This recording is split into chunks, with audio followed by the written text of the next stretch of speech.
Thank you all so much for coming to our positive public awareness thing. So I know we were going to go around the room and we were going to kind of say who we were. Go ahead, share your mana, folk. Mahalo.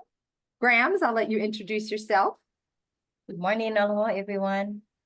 I'm Sonia Davis with Share Your Mana And you're on our advisory committee. Can everybody hear? She's very soft-spoken. Okay, just checking. Yeah, okay. My name is Lisa Darcy, and I am the founder of Share Your Mana. It is a local Maui nonprofit which helps individuals who are living unhoused in all types of conditions. And our mission statement, which we actually don't say a lot, but we just do, we practice, is to try and connect, I shouldn't say we try, we do connect housed community members, agency, with the voices of the individuals who are experiencing these conditions. That's amazing work. We love you for that. And I'm Lisa B. I am a full-time nomad, artist, videographer, and advocate. I've worked for decades in the nonprofit sector as a community builder, and I'm passionate about anything to do with Mother Nature, creative ventures, and of course, supporting other people. And a small team and I have recently created a project called Adventure a Highway. You can find it on adventureahighway.com. It's a space for mobile community-fueled content, discussions, connections, and support relating to alternative housing and protecting the environment. And Karina, tell us about your marvelous thing. Yeah, thank you so much. I'm Karina O'Malley. I use she, her pronouns, and I'm in Kirkland, Washington, just outside of Seattle. And I've had the great privilege of helping to start and run a safe parking program for women or anybody with a child in the car for folks who are living in their smaller vehicles here in King County. And I'm excited to talk about how we have built community both within program participants and neighborhood and other stakeholders and interested folks. Terrific. So here we are, raising positive public awareness. Yeah, and so for anyone who may have trouble reading this slide says that the goal of our panel discussion is building community and solidarity, encouraging, befriending, and mutual support among community members, sharing meals, and fostering peer relationships. We're also focusing on humanizing vehicle residents, sharing personal stories to challenge stereotypes, elevating the voices of vehicle residents, and advocating for their stability and inclusion in policy development. Third goal that we have today is to collaborate efforts, working with local officials, law enforcement, and community organizations to protect and support vehicle residents, breaking down unfounded fears and NIMBYism. And if you don't know that acronym, it means not in my backyard, which means it's fearful to live near people who may be in these conditions. And the fourth goal is practical steps for raising awareness. We're really focusing on engaging the public, and so we encourage people to put questions in the chat. I've got to move my little box. Oh, thank you. Encouraging the public through clean and well-maintained living spaces, open community meetings, and educational opportunities. So that's kind of a tall order today, and I think we got this, so we're going to do our best. We do, and we've already met the panelists, so we'll just skip on that. So our first question, go for it, Lisa and Sonia. So, because Sonia is not really practiced in being on these meetings, I'm going to go ahead and just ask her the questions because we always work side by side and talk. So we're going to maybe approach this a little differently. So I'm going to ask you, Grams, Auntie Sonia or Sonia, what do you see as the biggest challenges and opportunities in raising positive public awareness about vehicle residency. So you have lived in your vehicle for many times and many cycles. So we'll start with, what do you think are the biggest challenges? And then we'll go maybe to, what do you think are the opportunities? Well, first of all is, building relationship and confidence and trust, honesty, like sharing your experience and struggles, that you've been through, and making it known to the public what is really going on, with the way that we have been struggling on the streets, and, talking on, like Akaku and social communities. And, Lisa, she takes us to all these meetings where, challenges and opportunities. So she build confidence. So we be able to speak up for, what we've been through, and not be afraid to say what really is going on. We've been promised a lot of things, but nothing really happens. And so we kind of like give up on, the resources, and just want to be alone, left alone to live our life. And,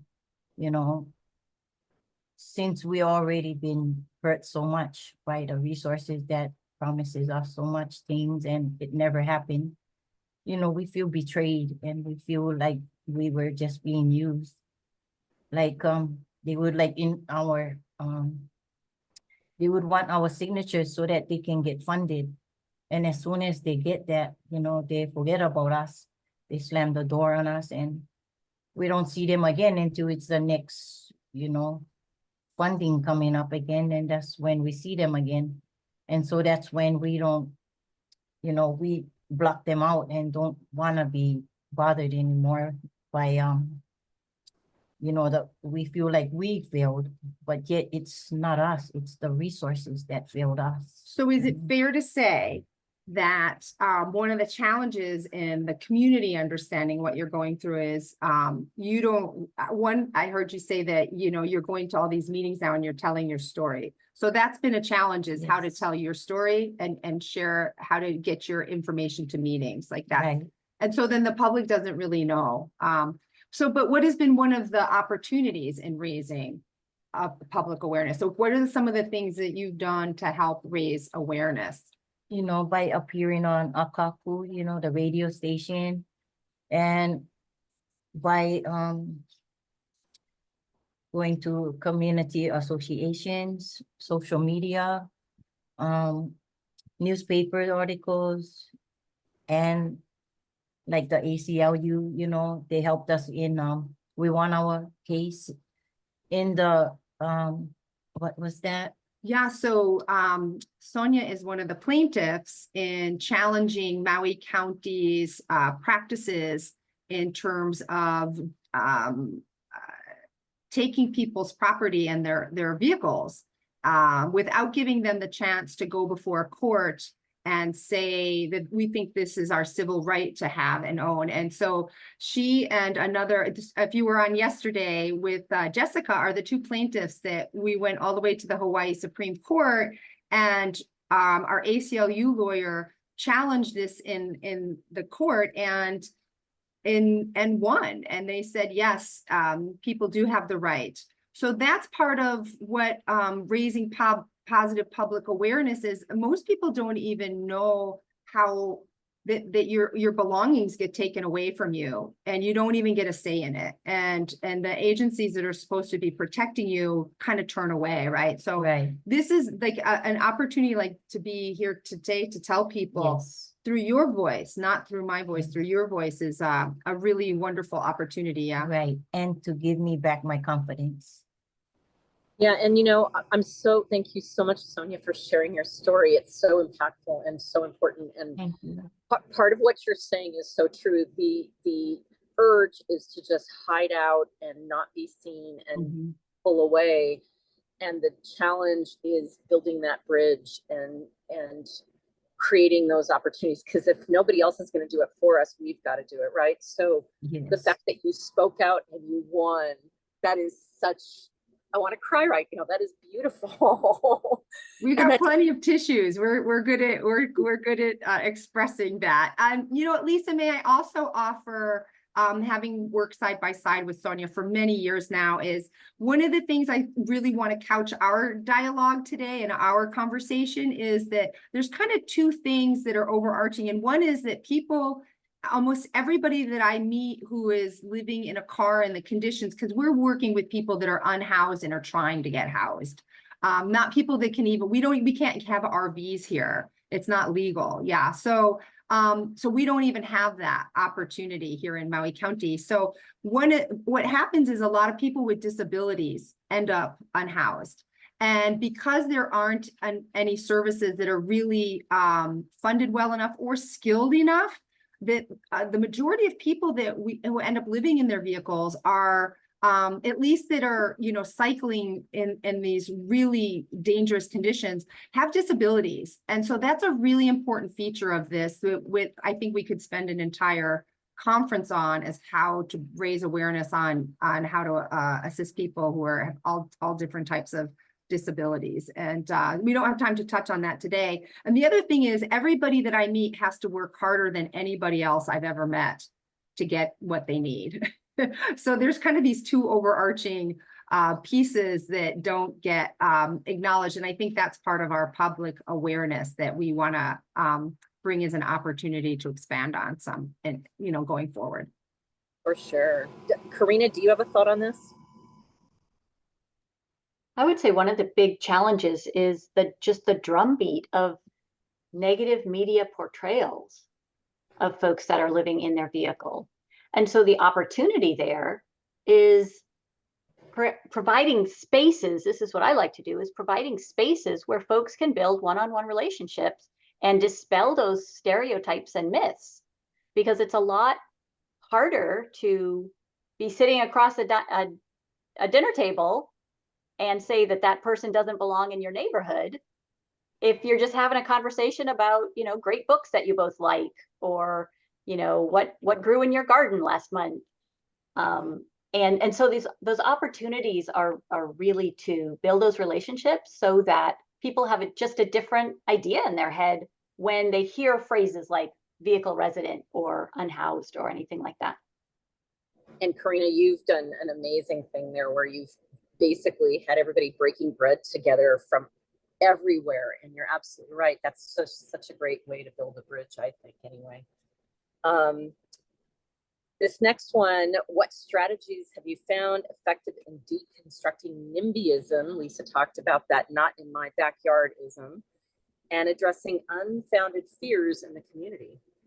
Well, it goes back to building that bridge for me. You know, it's showing people, like Karina said, that onslaught of negative and erroneous media isn't often correct. Yes, of course, there are people doing things out there that aren't great, but they're doing that in a brick and mortar house too.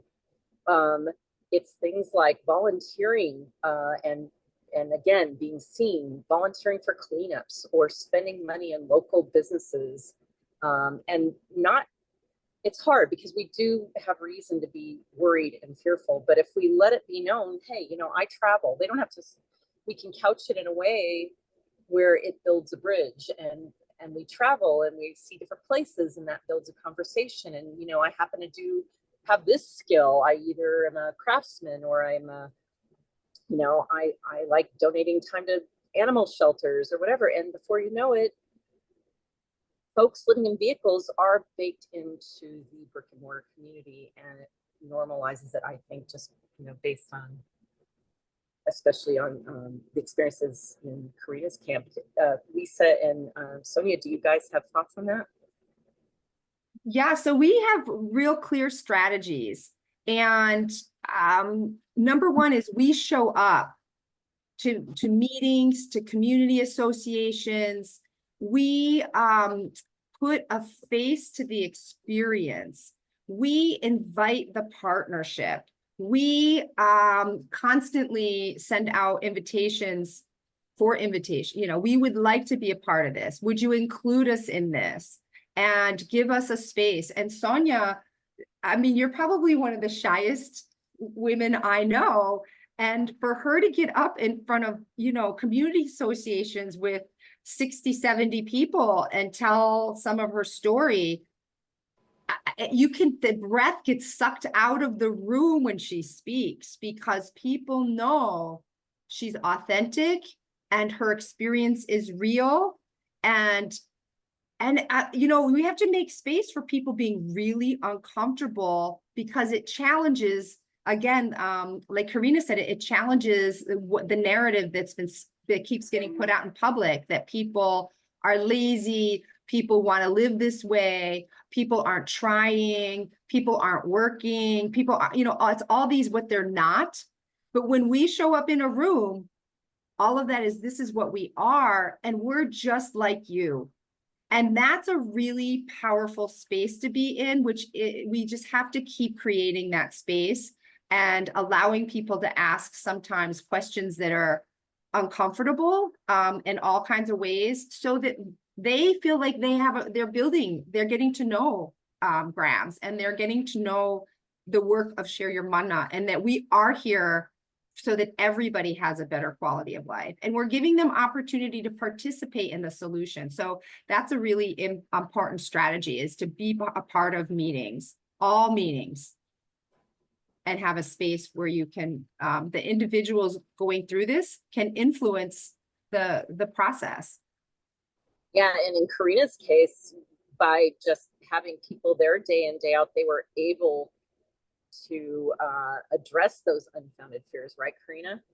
We had examples of people being there, and it changed the perception in the community by seeing how the crime rate actually went down, right? Absolutely. I mean, our church has benefited so much by having basically a group of protectors out in the parking lot with eyes on the situation all the time. You know, our parking lot looks a lot better. It feels a lot better. People get welcomed in a much more warm and inviting way, because there's always somebody on property who wants to make sure that you feel welcome. I mean, that's the most important aspect of our community that we've built there, is that everybody is welcome, and we're glad that you found us. Mm-hmm. That's wonderful. Well, and speaking of that, this is Karina's topic here about partnerships, because she is on partnerships. Go ahead, Karina. So what's wonderful about just having a spot, and I know not everybody who lives in a vehicle is tethered, but as a church, we are tethered to the land that we are on.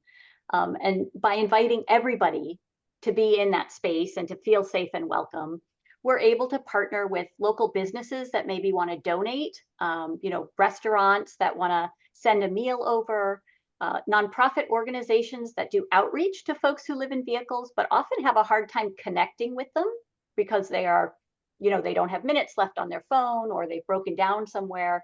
Whereas, you know, if they're there on the church property, then these outreach workers, their job is a lot easier, and they can connect with the same people over and over and build that relationship and get the right resources in place.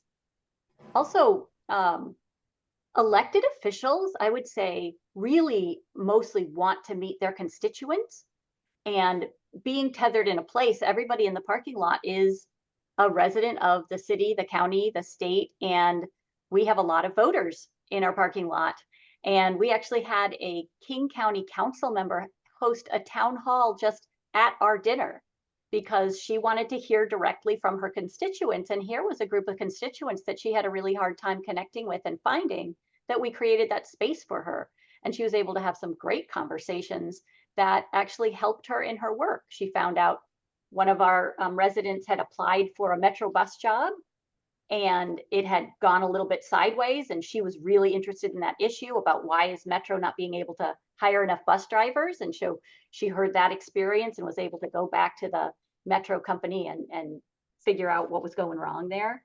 But our partnerships are just across the board. The police department loves us because we are a place to send people where otherwise they might feel helpless and desperate in not being able to offer resources. but also for folks in our neighborhood that have heard about the issue of homelessness, really want to help and don't know how. That's really the greatest resource we offer to our community is if you feel helpless, come and have dinner with us. Have that conversation.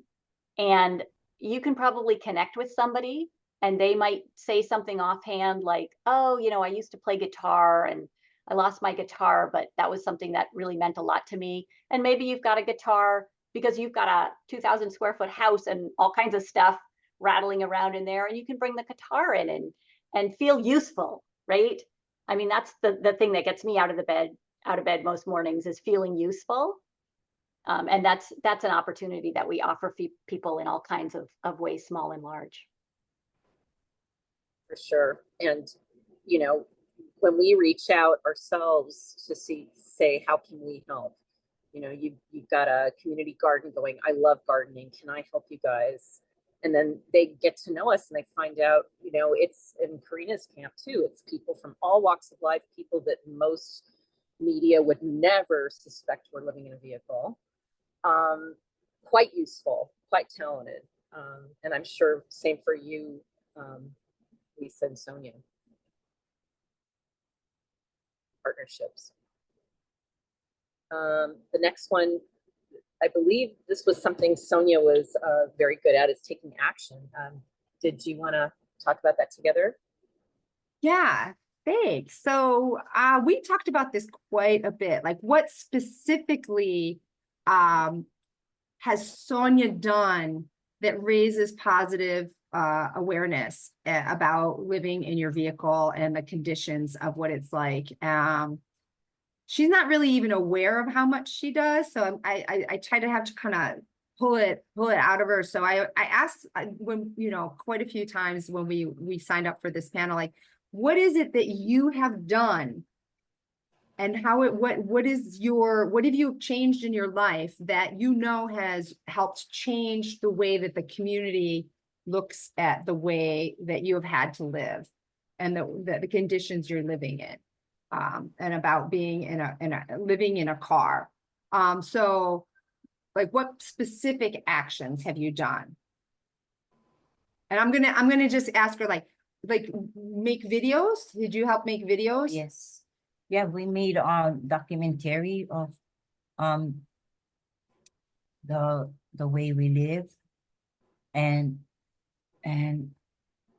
we hold up signs and We do sign waving, Yeah. on the side of the road. And some days if we're just frustrated, we just pull things out of the back of our car and just stand there and jump up and down.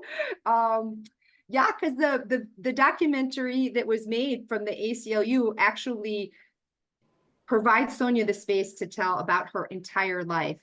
And to have that much courage, you will have to bring your tissue box when you read this, because you're so inspirational. And that's an action that not everybody's willing to take in life, and she's doing it. And so I cannot, again, applaud the advisory committee members as enough to say that. So we made videos. We've written our own newspaper articles. Have you talked to community members or volunteers or board members? Do you speak with them? board members. Yeah, like you've met the Share Your Mana board members. Oh, you, yeah. Yeah. You brought, where's our list of, we went on and do some public service announcements on our local Yes. TV station. Lisa And get us into all kind of, you know, but I really appreciate her doing that, because like I said, the only way that we can be able to be heard is by speaking up. And, you know, mostly everybody thinks that Lisa is putting words in our mouth, but actually it's coming from our heart, our own. I think that's very obvious. It's coming from the heart. This is not that you can see it coming through. And I think people would be, I'm so sorry, people would be very interested to know where they could see that documentary, I believe. So if you guys say where that Especially on the streets, as long as I've been on the streets at least over 15 years. And I really appreciate what Karina is doing, you know. Thank you. Yeah, for doing because that. Sonia actually had her vehicle towed and taken and confiscated with all of her, even her grandchildren's pictures in, not allowed to even And I open wish it we up. had And something like what Yeah. you're doing, you know, this wouldn't have happened. Thank Yeah. you. yeah, You can eat a Maui branch, Karina. yeah, we're I ready. would love to come to Maui and meet all of you. So that brings you to Lisa, the last slide. So how do we encourage more vehicle residents to speak up for themselves and to each other? What role does courage play in this process? And I think each of us have something to say on this. I can't tell you enough how thick-skinned you have to be to people who don't understand and don't have the language. And I'm not talking about the people who were working within the vehicles. I'm talking about housed community members, some of the agencies that are, to say gently, I think very misguided and maybe don't have oversight. You have to be able to stand up in the face of your mayor and say, I disagree with you. And not only do I disagree with you, but we are going to go to the Hawaii Supreme Court to discuss this since we disagree this firmly. And you have to have people that believe in you, and Share Your Mana is completely based on Sonia believing in me and me believing in her. There is no wiggle room. And I have witnessed all times of the day and night, you have to be with people 24 hours a day.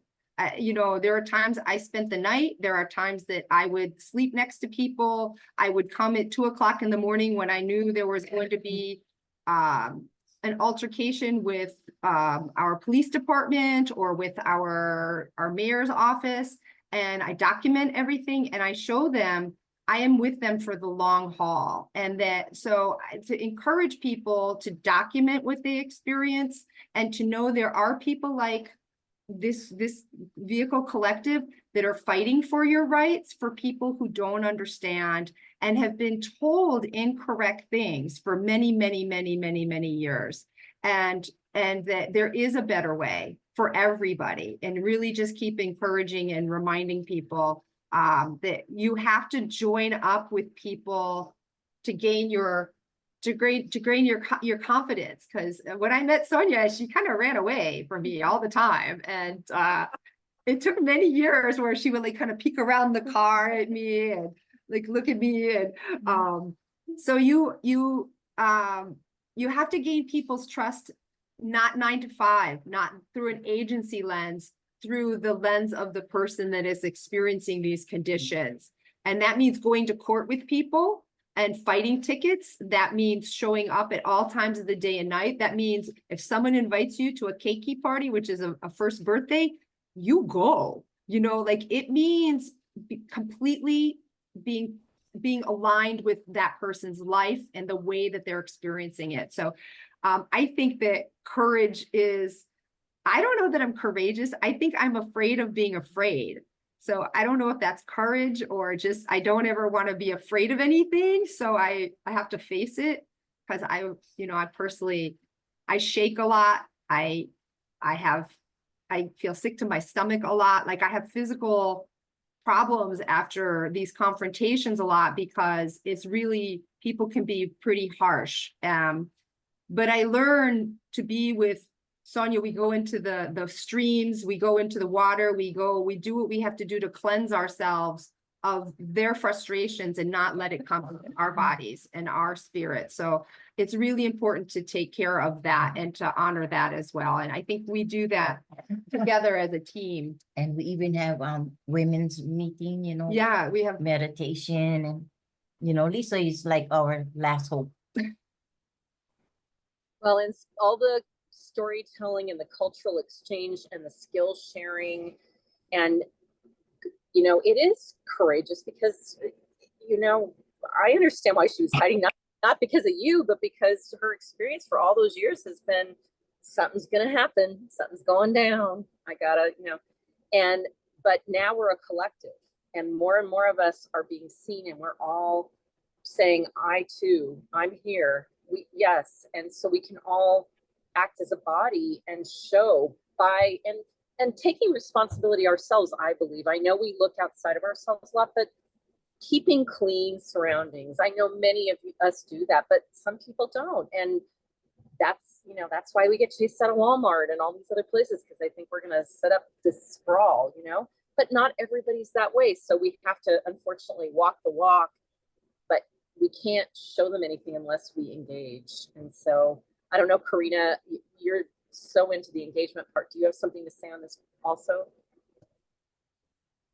Just that never do anything alone. Yes.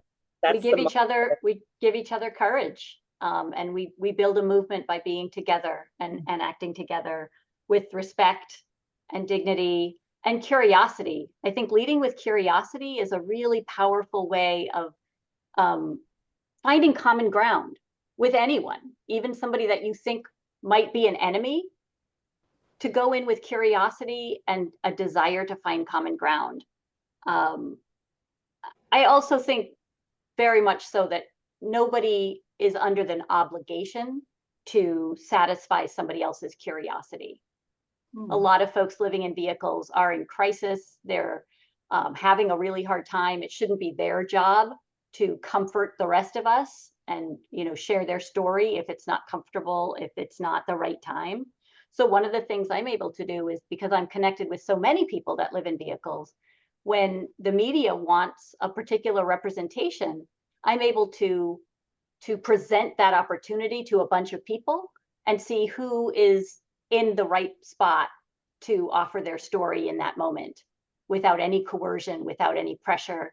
But a lot of folks have, because it was the right time and the right place and the right story for them, they felt like it was a great opportunity and wanted to. I mean, when I connected Crystal with Rukmini in the New York Times, I think that was very powerful for both of them to be able to share that story. Yeah, and I think we just need to rally around each other, and those of us who are in crisis or going through a tough time, we can circle the wagon and bolster them up. And boy, if that's not community, I don't know what is. So thanks all of you. I guess this is time for us to ask all of you questions, and I can't see the chat because I've got this up. So now that you all see it's Q&A time, I'm going to get out of this and look at what's happening. Before you do, Lisa, can I jump in on something Karina just said? Sure. Which is really important. Every single day brings new opportunities, and a lot of the people that Share Your Mana works with and is partnered with side by side, their lives, by the time you're living in a vehicle that may be kind of broken down or doesn't really run, is really fractured. Their life is really difficult.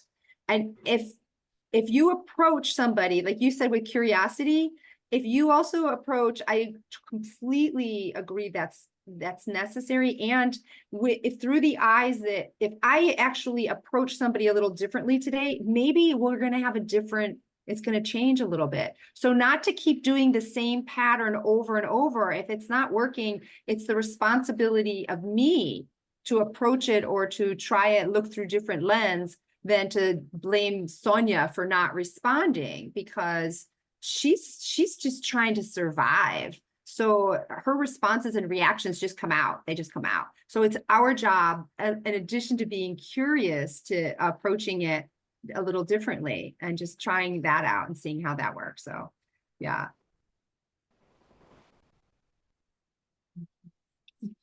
Yeah, I haven't seen any questions come through on the chat. But if people want to raise their hand or direct message me, I know you can't message the whole board, but I think chat mod should still be there. You can direct message them or raise your hand. Oh, we've got Harold raising his hand.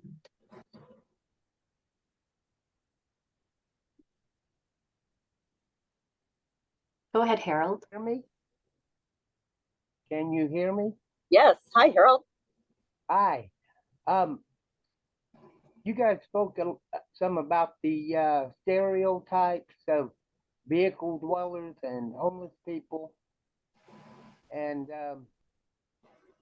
I'm also autistic. I've been living on the street by choice, not homeless, for 4 years now. And I found out 10 years ago I was autistic. And the stereotypes on both are really debilitating to a great extent. You know, I've got to where someone says, well, you don't look autistic. I will ask them, what does autism look like? And they will usually say, well, the 5-year-old I once knew couldn't make eye contact, but you can. I've had a few people say I make autistic eye contact. I have to break it to think or talk or listen. But I always thought I made really good. But yeah, it's the stereotypes are something that really is a hindrance, whether you're autistic or a vehicle dweller. Me being both, it's kind of hard to get out of my shell. But I'll shut up. No, please don't. And you know, it's not your job to educate people. However, I will say it's quite an honor to hear you share your story. And there's so many folks on the road that I've met like that, where they get these crazy phrases thrown at them like that. Lisa, can I ask Sonia how the stereotypes have affected her? Please, let's hear that. So how have people judged you based on the fact that you've had to live in the conditions and live in your vehicle? How has that impacted you? How did people do people make judgment on what you're like or who you are because you're living in your vehicle? Not really. I never really experienced any judgment. You don't Only think from some resources, you know, that like I said, you know, they offer us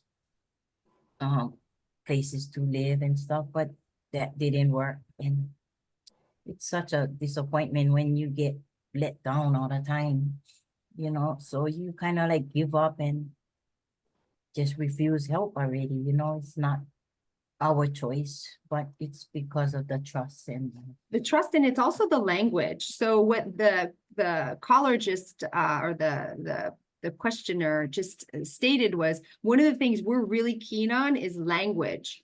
And that years and years ago, when I started really being side by side with people in Maui were very clear they weren't homeless because Maui is their home. They're generationally attached to the land here. And they were just unhoused. They just didn't have the structures that people call, because there's such a stigma with homelessness, that it's somebody who doesn't care, it's somebody who's dirty, it's somebody who just wants to take from the system. And we know that that is not true. So we really work really hard on using the language that Sonia uses, or whoever I'm working with, using their language to describe it, and not this the media language, because the media language is very off-putting and people have assumptions about it. And once you sit with people, you realize that stuff is not true, and yet it still gets written in the press. So that's why we have to show up with our language. yes. Remember when I was in a shelter and because of the fire, I had to leave. And being in a situation, being in drug court, I need to be residents or else I would have to go to jail, you know. And I was panicking, and Lisa was over there and telling me, oh, don't worry, I was ready to just run away, you know, from my program, and yet I was doing so good in drug court, and I was willing to just give up, and Lisa wouldn't let that happen. And so Lisa helped me, you know, like get residents, put me in a hotel and put me in Lumeria, where I'm glad that I went there because it's so relaxing and takes away a lot of pressure that what I've been going through. And so, you know, it's really hard. It's not, you know, you think that you have a safe place. They offer you a safe place and then they throw you out again. it's not. And they use different language. So what Sonia is saying is after the wildfires, you had to prove that where you were living, that you paid rent. And if you were in the shelter, it's called a program fee. So technically in the shelter, one of the shelters burnt down. So because it was called a program fee, people weren't eligible for any help. So if you had been previously unhoused or living in your vehicle and you finally got into the shelter, you now were not eligible for American Red Cross or FEMA because you paid program fees and not rent. So language does matter. And when it gets shifted around, it can be used against people and is not helpful. So thank you to that individual who brought that up, because we do have to keep our language evolving and through the experience of what the person is going through. Right, and am I the only one who could see John's comment in the chat? There was something there about a question about a pattern of people kind of reversing their stance on things. That there was he says in Alameda County, there's an organized industry opposition to decriminalizing the unhoused from property owners, real estate associations by funding 3 recall campaigns against women of color. And there are certain people attacking them for being soft on crime. Are you guys in your different places? I know Karina's in Washington, you're in Hawaii. Do you see a pattern of people pushing back and making making it almost impossible? It sounds like it from what you're saying about vouchers versus rent. My goodness, fees versus rent. Karina, you happen to be in a very welcoming community, so fortunately for you, I guess they're going the opposite. It's hopeful there. Well, what's interesting is that we are surrounded by less welcoming communities. So now the city of Kirkland is feeling like they need to make a plan if the other cities around us start driving people out.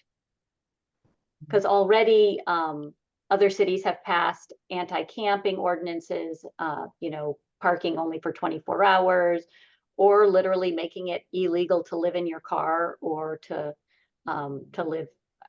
sleep outside with a blanket on, like the case of Grants Pass is fighting right now. Yeah. Yeah, I'll encourage everyone to follow Grants Pass as well, Karina. And we did discuss this yesterday, being on the criminalization panel, that there are states that are more funded to actually pass more criminalization laws with lobbyists and through private monies and even counties.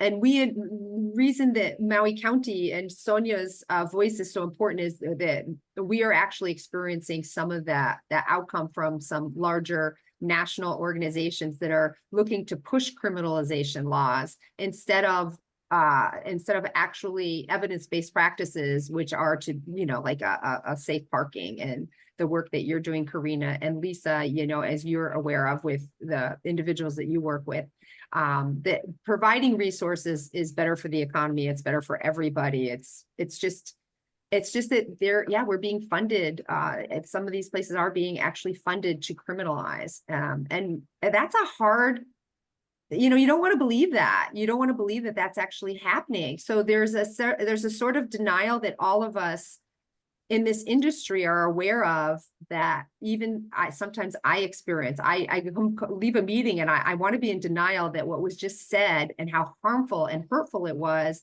and that it has no evidence-based practice, that it is actually happening, so we have to really kind of come to grips to that emotionally as well. And that's a piece of this, that to be able to navigate each one of us is really important, to have that skill set. Definitely. We only have a couple minutes left. Just real quick, we're really lucky. There is a woman named Cassie Leach who's going to be speaking on our Adventure Highway thing this coming week about the Grants Pass issue. She runs a thing called MINT, Mobile Integrative Navigation Team, and she actually takes people to their doctor's appointments, to get their laundry done, this and that, because there's this whole thing about you can stay here, but you can only live within this square. And they've actually obtained some land, and I think they're building some sort of tiny houses or emergency shelters too. So it's pretty exciting what they're doing. But yeah, That's the thing with community. You know, it doesn't matter whether you're living on the streets in a city or you've got a bougie RV. These laws affect everybody. And we do have to, that's why us building community and forming these coalitions and getting together and helping one another is so important too, in my opinion anyway. Lisa, I'm while y'all are talking, because we haven't put our contact information, I'm just gonna hold this up while you keep talking. Let's say it, share your mana, and it's Lisa at, can you say it out loud, Lisa? It's share, SHAREYOUR, mana, MANA, all one word, .org. We're an organization. So Lisa at shareyourmana.org, and we're at shareyourmana.org, https:// yeah, so that's our website. So to contact us. Yes, and I want to see that documentary. I think that would be quite interesting to see and get out there. And we have just 1 minute left, but I see that Brian has a hand up.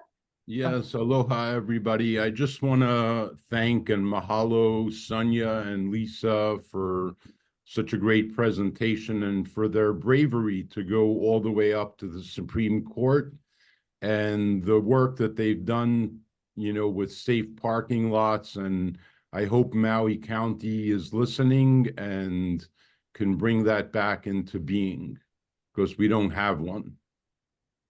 Thank you. Thanks to Thank all you. of you. Thanks to the Share Your Mana team, to Karina, and to all of you for joining us. I think that's it for us. It's 2:15.